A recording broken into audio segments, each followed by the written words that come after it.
Hello दोस्तों, नमस्कार। UP BEd entrance exam 2020 खंड ए में जो आपकी भाषा हिंदी आती है उसका एग्ज़ाम पेपर हम आपके सामने लेकर आए हैं और उसका सॉल्यूशन हम आपको कराने वाले हैं। देखिए, वही प्रोसेस जैसा आपने पिछले वीडियो में देखा था।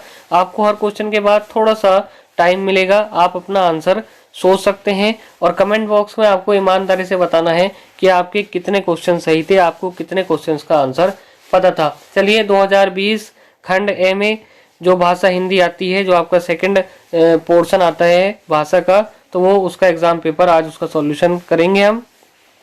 50 क्वेश्चन आपके जीके तक हो गए थे। अब हिंदी के 51 से, क्योंकि 50 क्वेश्चन आपके जीके के आते हैं और 50 क्वेश्चन आपके लैंग्वेज यानी कि भाषा के आते हैं, तो भाषा हिंदी के 51 से आपके स्टार्ट हो रहे हैं। पहला क्वेश्चन, इनमें से पृथ्वी कौन सा शब्द है? ऑप्शन ए तद्भव, बी विदेशज, सी तत्सम या डी इनमें से कोई नहीं। देखिए, इसमें आंसर जो होगा वो सही होगा तत्सम। मैं आपको बता देता हूँ तत्सम क्यों सही होगा।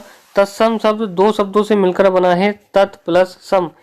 तत् प्लस सम जिसका अर्थ होता है उसके समान, अर्थात संस्कृत के समान। संस्कृत के ऐसे शब्द जिसे हम ज्यों का त्यों उपयोग में लाते हैं तत्सम शब्द कहलाते हैं, जैसे अग्नि, वायु, माता, प्रकाश, सूर्य, पृथ्वी आदि। ये ऐसे शब्द हैं कि हम इन्हें ज्यों का त्यों उपयोग में लाते हैं। 52, संप्रदान कारक का परसग है, ए का, बी को, सी से या डी के लिए।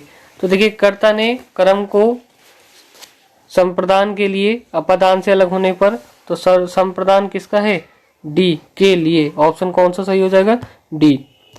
53, मैं चित्र बना रहा हूं वाक्य में काल है, ए भविष्य, बी भूत, सी अनिश्चित या डी वर्तमान। तो स्पष्ट पता चल रहा है मैं चित्र बना रहा हूं, मैं ये कार्य वर्तमान में कर रहा हूं, तो ऑप्शन कौन सा सही होगा? डी। ऑप्शन नंबर डी आपको सही होगा 53 का। क्वेश्चन नंबर 54, आलू किस भाषा का शब्द है? ए पुर्तगाली, बी चीनी, सी अरबी या डी अंग्रेजी। तो मैं आपको बता देता हूँ, आलू जो है वो पुर्तगाली भाषा का शब्द है। पुर्तगाली भाषा के और भी शब्द मैं आपको हाथों हाथ बता देता हूँ, जैसे आलपिन, अलमारी, इस्पात। देखिए, आलपिन आपका पुर्तगाली हो गया, अलमारी आपका पुर्तगाली हो जाएगा, या बात करें इस्पात आपका पुर्तगाली हो जाएगा। गोदाम, पिस्तौल, तंबाकू, काजू, संतरा, मिस्त्री आदि ये सभी जो है आपके पुर्तगाली भाषा के शब्द हैं, इन्हें आप नोट कर लीजिएगा। 55 क्वेश्चन नंबर, से वर्ण का उच्चारण स्थान है, ए दांत, बी मुर्दा, सी तालु या डी कंठ।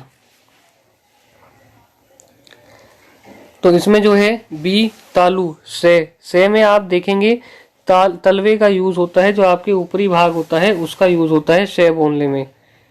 क्वेश्चन नंबर 56, निम्नलिखित में से कौन सा गूलर का फूल होना मुहावरे का सही अर्थ है?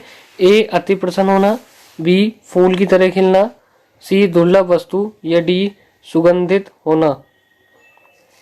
क्वेश्चन नंबर 56, तो इसका आंसर क्या होगा? सी दुर्लभ वस्तु, क्योंकि गुलर का फूल बहुत ही दुर्लभ होता है, तो इसका आंसर क्या हो जाएगा? Option number C.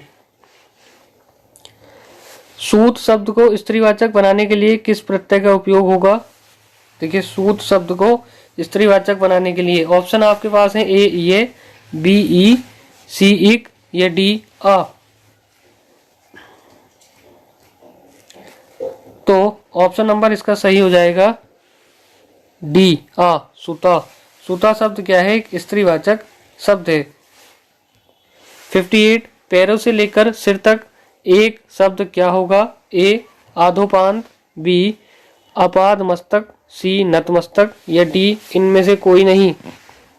पैरों से लेकर सिर तक के लिए एक शब्द, आंसर क्या होने वाला है?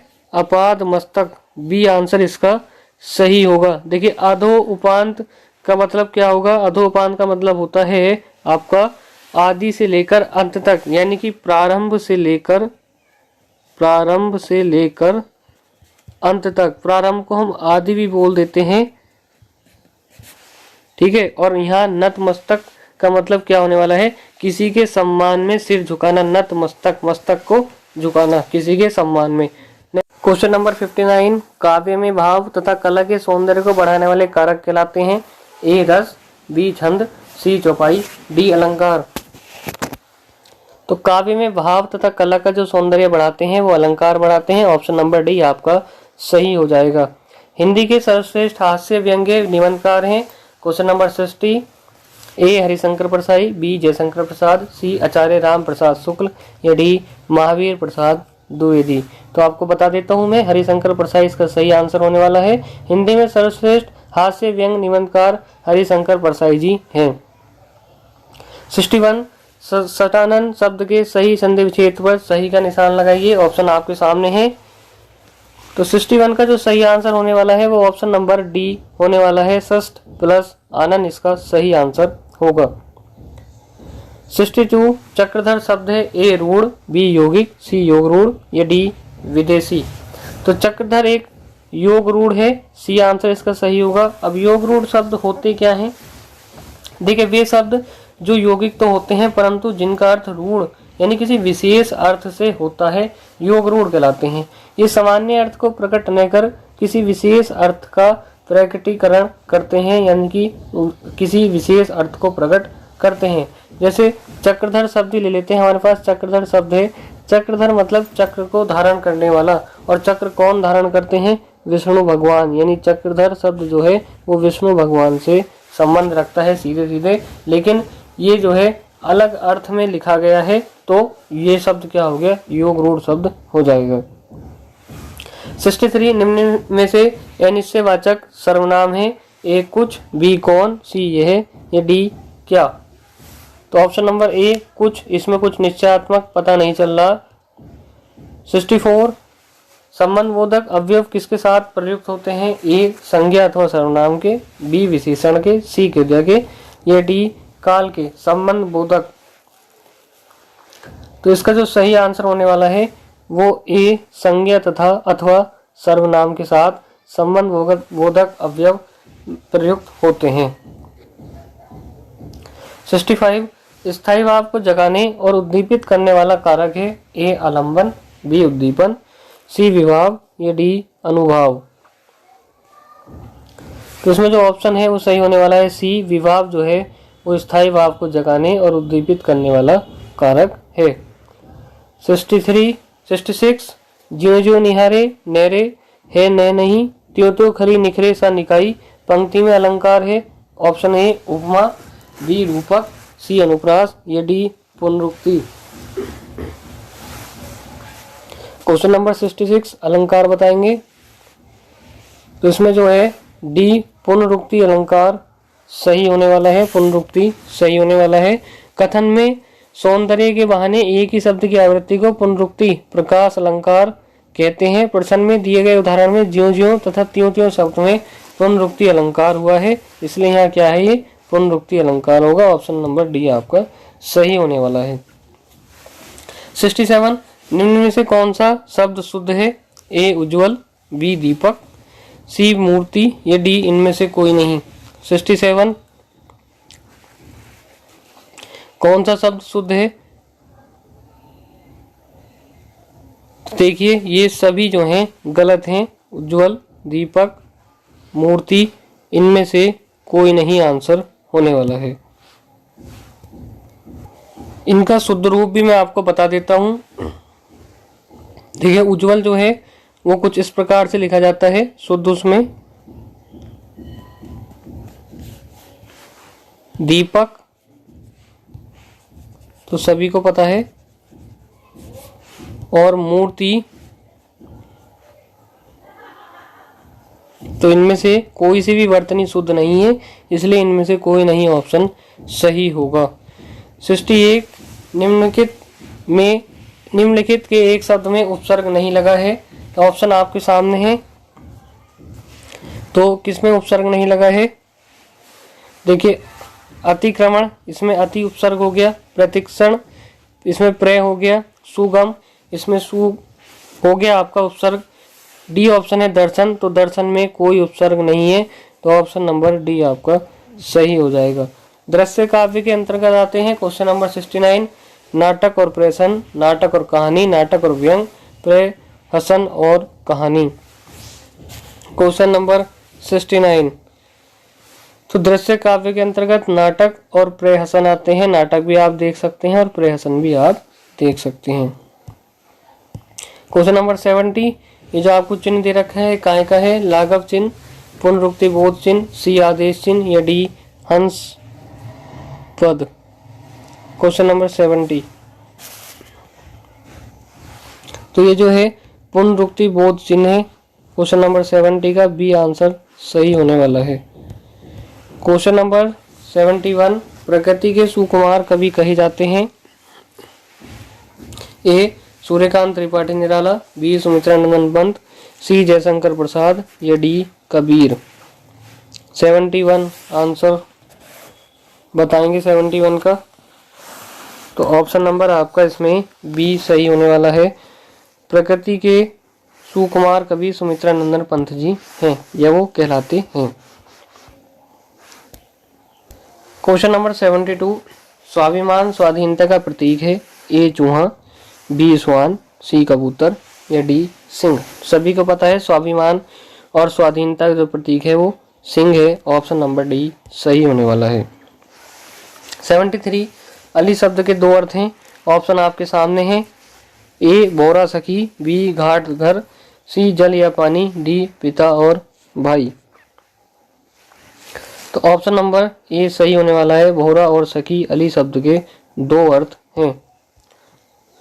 74 वह बहुत बोलती है वाक्य में क्रिया विशेषण है।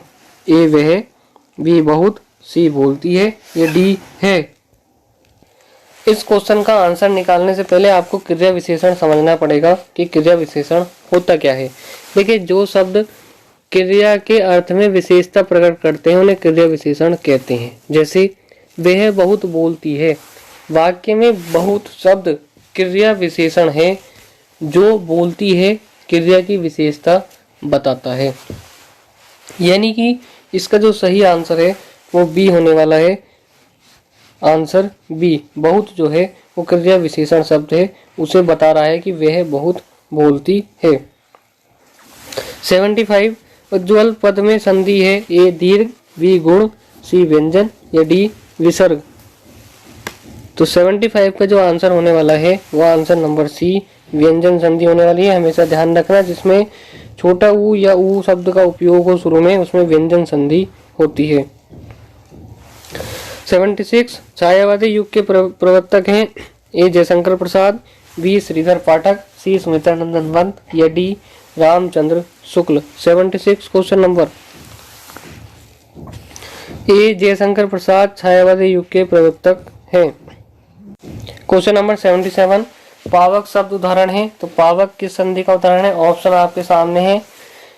तो देखिए पावक जो है अयादि स्वर संधि का उदाहरण है। मैं आपको बता देता हूं, जब ए आए ओ या औ के बाद कोई भिन्न स्वर आता है तो ए का आए का आए, ओ का अब और औ का आब हो जाता है तो उसे अयादि संधि कहते हैं। एक बात सभी बताएंगे कि जिन्हें संधि, अलंकार, रस, छंद की डिटेल में वीडियो चाहिए तो कमेंट बॉक्स में बताइए। मैं आपके समक्ष जो है इन चीज़ों पर डिटेल की वीडियो भी ला दूंगा। 78 सामान्यतया काव्य के कुल कितने भेद बताए हैं? 1, 2, 3, 4। ऑप्शन आपके सामने हैं। तो सामान्यतः काव्य के जो हैं वो 2 भेद बताए गए हैं। कौन कौन से? दृश्य काव्य और श्रव्य काव्य। 79 प्रसारण का विलोम शब्द है। ए प्रतिपादन, बी आरक्षण, सी आकुंचन या डी सदर्शन। 79 ऑप्शन नंबर क्या सही होने वाला है?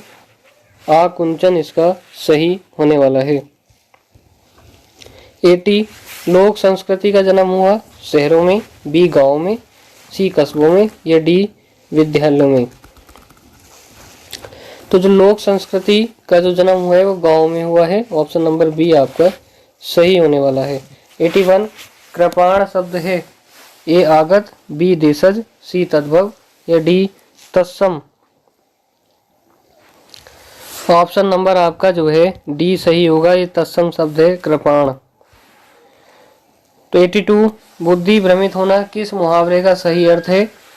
आपने अक्सर यूज किया होगा बुद्धि भ्रमित होना, चक्कर में पड़ना, अकल पर पत्थर पड़ना, बी सी धोखा खाना या डी उल्लू बनाना। तो ऑप्शन नंबर ए सही होगा, चक्कर में पड़ना बुद्धि भ्रमित होने का सही अर्थ है। 83 सिर से बोझ उतारना मुहावरे का अर्थ है। देखिए, ए भार टालना, बी बक्सा रखना, सी जमीन पर कुछ पटकना या डी बात पक्की होना। ऑप्शन नंबर ए इसका जो है सही होने वाला है, भार टालना, सिर से बोझ उतारना। यानी किसी के आप पे उधार है तो आप उसे वापस करोगे तो यही तो कहोगे सिर से बोझ उतर गया। 84 निम्नलिखित में से रूढ़ शब्द कौन सा है? ए वाचनालय, बी समतल, सी विद्यालय या डी पशु। आंसर बताने से पहले रूढ़ शब्द का अर्थ हमें समझना पड़ेगा। तो रूढ़ वे शब्द हैं जिनका कोई भी खंड सार्थक नहीं होता और जो परंपरा से किसी विशिष्ट अर्थ में चले जाते हैं। जैसे पशु, इसमें पे और सु खंडों का कोई अर्थ नहीं है। देखिए, पे और सु आप करेंगे तो इनका कोई अर्थ नहीं होगा, जबकि वाचनालय का करेंगे तो वाचन प्लस आल्य इनके अपने अपने अर्थ होते हैं। समतल का करोगे तो सम प्लस तल, अगर आप इनके खंडन करोगे। विद्यालय करोगे तो विद्या प्लस आल्य, और पशु में करोगे तो आप पे प्लस सु का कोई अर्थ नहीं होता, इसलिए क्या हो गया, पशु रूढ़ शब्द हो जाएगा। महोत्सव में संधि क्वेश्चन नंबर 85 गुण संधि, विसर्ग संधि, अयादि संधि या व्यंजन संधि। तो ऑप्शन नंबर ए इसका सही होने वाला है, गुण संधि महोत्सव का सही आंसर होने वाला है। महोत्सव में संधि गुण संधि होगी। महोत्सव की संधि विच्छेद क्या होती है? देखिए, महोत्सव की संधि विच्छेद महा प्लस उत्सव, महा प्लस उत्सव, आ प्लस उ क्या बन गया, औ। औ जो है वो गुण संधि में आता है। 86 अंबर का विलोम, ए अवनी, बी आकाश, सी अभिन्न या डी प्रेक्षित। अंबर, ऑप्शन नंबर ए सही हो जाएगा, अवनी। अगले क्वेश्चन की तरफ बढ़ते हैं। मुझे कैसा शब्द है? मध्यम पुरुष, अन्य पुरुष, उत्तम पुरुष, प्रथम पुरुष। मुझे क्वेश्चन नंबर 87 का आंसर जो है सी हो जाएगा, उत्तम पुरुष आंसर होने वाला है सही। वही मुखी में समास है, अव्ययीभाव समास, बी द्वंद्व समास, सी तत्पुरुष समास या डी कर्मधारय समास। क्वेश्चन नंबर 88 ऑप्शन ए सही हो जाएगा, अव्ययीभाव समास इसमें होने वाला है, क्योंकि जिस समास का पूर्व पद अव्यव तथा प्रधान हो तो वह अव्ययी भाव समास होता है। देखिए, पूर्व पद पहले का पद। क्वेश्चन नंबर 89 सूरदास की साहित्यिक भाषा है, ए ब्रजभाषा, अवधी, भोजपुरी या डी मैथिली। सूरदास, तो सूरदास की जो भाषा है ब्रजभाषा है। इन्होंने ज्यादातर कृष्ण जी का चरित्र चित्रण किया है सूरदास जी ने, तो ब्रजभाषा में किया है। 90 महाकाव्य में वर्णन होता है। ऑप्शन आपके सामने है, ए बी सी डी, आप इन्हें तसल्ली से पढ़िए। मैं बता देता हूँ, महाकाव्य में मानव जीवन के वृद्ध और व्यापक चित्रण का जो है वर्णन होता है। 89 काली मिर्च में कौन सा समास है? कर्मधारय, बी तत्पुरुष, सी द्वंद्व या डी बहुव्रीहि। 91 का ऑप्शन जो है ए सही होने वाला है, कर्मधारय समास इसमें काली मिर्च में होने वाला है, कर्मधारय समास। आप इसका समास विग्रह अगर करेंगे तो यो आएगा, काली है जो मिर्च, यानी काली है जो मिर्च, तो कर्मधारय समास। 92 उर्वशी किसकी काव्य कृति है? ए अज्ञेय, बी सुमित्रानंद पंत, सी रामधारी सिंह दिनकर या डी कुंवर नारायण। उर्वशी जो है वो रामधारी सिंह दिनकर की काव्य कृति है, जो 1961 में प्रकाशित हुई थी। 93 सन्यासी का पर्यायवाची है, ए ढोंगी, बी बाबा, सी वृद्धा या डी डंडी। सन्यासी का जो पर्यायवाची है वो डंडी है, इसके अन्य पर्यायवाची वैरागी, और आपका हो जाएगा विरत हो जाएगा, और आपका परिव्राजक हो जाएगा सन्यासी के, या दंडी के आए तो उसमें सन्यासी भी ऐड हो सकता है। 94 अद्भुत रस का स्थायी भाव है जुगुप्सा, बी विस्मय, सी भय, या डी उत्साह। अद्भुत रस अव्ययी भाव, तो इसमें क्या है, बी आंसर सही हो जाएगा, विस्मय। देखिए, हृदय में मूल रूप में विद्यमान रहने वाले भावों को स्थायी भाव कहते हैं। जो हमारे हार्ट में होते हैं भाव, वो स्थायी भाव होते हैं। ये चिरकाल तक रहने वाले तथा रस रूप में सृजित या परिणत होते हैं। स्थायी भावों की संख्या 9 है। रति, हास, शोक, क्रोध, उत्साह, भय, जुगुप्सा, विस्मय और निर्मदा। अद्भुत रस का स्थायी भाव विस्मय है, जैसे कि मैं आपको बता चुका हूँ। ऑप्शन नंबर बी सही होने वाला है।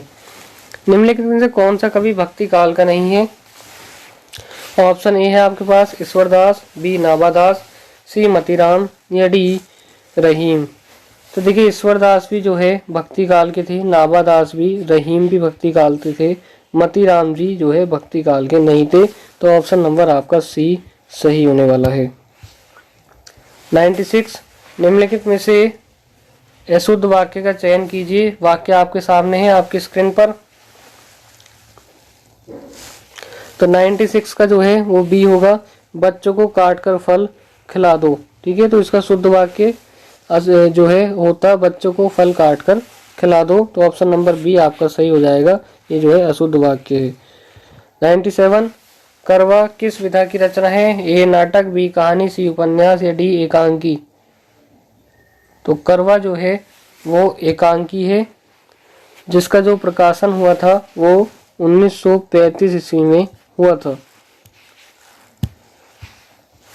98 निम्नलिखित में से संयुक्त वाक्य का चयन कीजिए। वाक्य आपके सामने है, संयुक्त जुड़े हुए मैं आपको बता देता हूँ। वे वाक्य जिनमें एक से अधिक प्रधान उपवाक्य हों, चाहे वे मिश्र वाक्य हों या साधारण वाक्य, और वे संयोजक अवयवों द्वारा जुड़े हों, संयुक्त वाक्य कहलाते हैं। जैसे दवा लो और बुखार कम हो जाएगा। दवा लेने से क्या है, आपका बुखार कम हो जाएगा। 2 वाक्य इसमें जुड़े हुए हैं। 99 कंजूसी से धन व्यय करने वाला क्या कहलाता है? मैसरण, मित्यव्ययी, अल्पव्ययी, या डी कृपण। कंजूसी से धन व्यय, कंजूसी से धन खर्च करने वाला 99। तो इसमें जो है ऑप्शन मितव्ययी हो जाएगा आपका आंसर सही। और लास्ट क्वेश्चन है आपका 2020 में जो आया था, विशेषणों की विशेषता बताने वाले शब्द कहलाते हैं विशेष्य से क्रिया विशेषण, प्रविशेषण या सार्वनाविक विशेषण। विशेषणों की जो विशेषता बताते हैं, तो ऑप्शन नंबर क्या हो जाएगा आपका? सी सही होने वाला है, प्रत्यय विशेषण कहलाते हैं। आज की वीडियो में यही थे हमारे क्वेश्चन। जिन्होंने जीके के क्वेश्चन नहीं देखे हैं तो आपको पूरी प्लेलिस्ट चैनल पर मिल जाएगी, तो वहां से आप देख सकते हैं। आगे आपके सामने रीजनिंग और 2020 के आपके जो है साइंस, और हम आपके सामने मैथमेटिक्स के क्वेश्चन पेपर लाने वाले हैं, उनका सॉल्यूशन।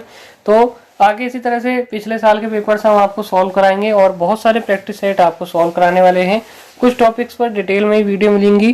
चैनल को सब्सक्राइब कर लें, बेल आइकन दबा दें अगर आपको अच्छे नंबर गेन करने हैं अपने यूपी बीएड एंट्रेंस एग्जाम में। बाकी धन्यवाद।